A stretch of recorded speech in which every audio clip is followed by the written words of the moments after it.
আমার ইউটিউব চ্যানেলে আপনাদের সকলকে স্বাগতম। কেমন আছেন বন্ধুরা? আশা করি আপনারা অনেক অনেক বেশি ভালো আছেন। আজকে চলে এসেছি আমের শর্ট ভিডিও নিয়ে। এখন আমের সময়, অনেক আম, তাই আমের শর্ট ভিডিও করে আপনাদের মাঝে তুলে ধরলাম। আশা করি বন্ধুরা আপনাদের এই শর্ট ভিডিওটি অনেক ভালো লাগবে। যদি এই শর্ট ভিডিওটি ভালো লাগে তবে অবশ্যই না টেনে সম্পূর্ণ দেখবেন।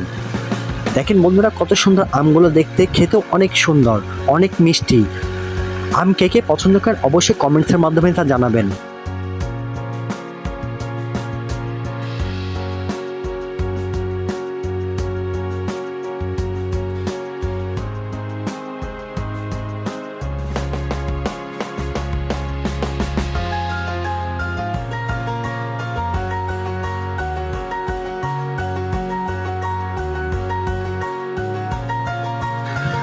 আমার চ্যানেলটা অবশ্যই সাবস্ক্রাইব করে দিবেন, লাইক করে দিবেন, আমার চ্যানেলের সাথে থাকবেন। ধন্যবাদ সকলকে।